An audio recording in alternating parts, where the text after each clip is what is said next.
तो कुल मिलाकर जो चीजें निकल कर आ रही कि नीतीश कुमार को सेंटर से और मोदी जी की सरकार से कुछ शिकायतें थी और कुछ डर, दो चीजें हैं, एक शिकायत और एक डर। नहीं, दोनों नहीं थी, न शिकायत थी न किसी प्रकार का भय था, लेकिन हाँ महत्वाकांक्षा थी, अति महत्वाकांक्षा थी। और यदि हम उनको उपराष्ट्रपति बना देते तो ये महत्वाकांक्षा उनकी फुलफिल हो जाती कुछ हद तक। देखिए, हमने नीतीश बाबू को बहुत कुछ दिया, हम मानते हैं कि नीतीश बाबू एक बड़े नेता हैं, हम ये भी मानते हैं कि नीतीश बाबू मिनिस्ट्रियल मटेरियल है, उनमें मिनिस्टर बनने का मटेरियल है, लेकिन हमने मिनिस्टोरियल मटेरियल वाले नीतीश बाबू को चीफ मिनिस्टर बनाया, हमने उनको चीफ मिनिस्टर मटेरियल बना दिया।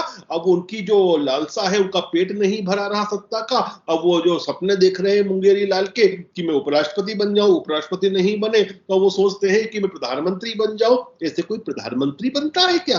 आप ये देखिए, संगठन होना चाहिए, पहचान होना चाहिए, लोगों में विश्वास होना चाहिए। तो सीएम तो अभी भी बने हुए गुलरेज साहब, सीएम तो वो अभी भी हैं। अगर आप दावा कर रहे हैं कि बीजेपी ने उन्हें सीएम बनाया था, तो सीएम तो वो अभी भी है, बीजेपी से अलग हटकर भी वो सीएम है। मैंने आपको एक बात कही है भी कि मैं मानता हूं बेशक उनमें मिनिस्टर का मटेरियल था, हमने मिनिस्टर के मटेरियल को मुख्यमंत्री के मटेरियल में तब्दील किया है। अब ठीक है, वो हमारे कंधों पर बैठकर मुख्यमंत्री बन गए, थोड़े दिन अभी और मुख्यमंत्री रहेंगे। अंततोगत्वा यदि आप जिस तरह के लोगों के पास गए, पहले भी जा चुके हैं, और वहां से फिर खुद वो जलील होकर एक तरह से निकले थे। उन्होंने खुद ने कहा था भ्रष्टाचारियों के साथ वो रह नहीं सकते। नीतीश कुमार जी का जो आज पहला बयान था कि 2024 में अब मोदी जी अपनी वापसी और वापस जाने की अब तैयारी कर लें। भाई साहेब, ऐसे बयान बहुत लोग देते रहते हैं, मत भूलिए राहुल गांधी ने क्या कहा था 2019 में, चौकीदार चोर है, उसके बरक्स जनता ने क्या कहा, चौकीदार प्योर है। तो जनता जो कहती है, आवाम की जो आवाज आती है जमहूरियत में, वो महत्वपूर्ण होते हैं, किसी टॉम डिक हैरी के कहने से कुछ नहीं होता। चलिए गुलरेज शेख जी, अब जो बात मतलब निकल कर आ रही है यही कि 2024 दरअसल पे एक तरह से निशाना है, 2024 को देखकर ही ये कदम नीतीश कुमार जी ने उठाया। लेकिन सवाल ये उठ रहा है कि क्या वाकई में नीतीश कुमार जी अपोजिशन को एकजा कर लेंगे, एकजुट कर लेंगे? और अगर नीतीश कुमार जी ये काम कर लेते हैं तो ये तो मोदी जी के लिए, बीजेपी के लिए और एनडीए के लिए बड़ा खतरा है, अलार्मिंग है।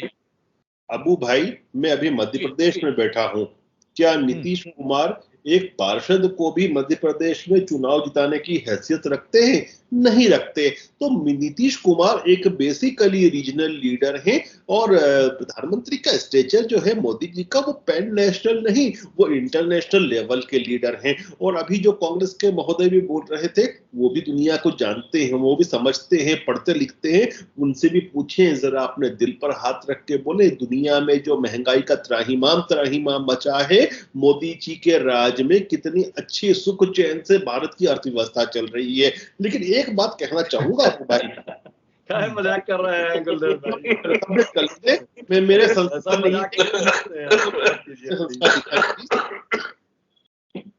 देखिए, एक बात है कि ये जो हुआ है, ये जो जिस तरह से पीठ में खंजर घोंपा है नीतीश कुमार साहब ने, ये भारतीय जनता पार्टी के लिए बतौर संगठन एक ब्लेसिंग एंड डिस्गाइज थे। ब्लेसिंग एंड डिस्गाइज इसलिए कहता हूं क्योंकि इससे हमको लॉन्ग टर्म, चाहे 24 हो या 25 हो, इसमें लाभ मिलेगा। अभी तक ये हो रहा था कि गठबंधन के कारण हम अपना जो विस्तार करना था संगठन का, वो नहीं कर पा रहे थे। अब प्रत्येक बूथ पर और प्रत्येक विधानसभा में बीजेपी अपना विस्तार करेगी। और मैं अभी कुछ दिन पहले ही बिहार होकर आया हूं, और हम लोगों ने ये भी देखा है कि वहां की जमीनी हालात क्या है। तो भारतीय जनता पार्टी के लिए बहुत बड़ा बिहार है, जहां बहुत आसानी से हम विस्तार कर सकते हैं।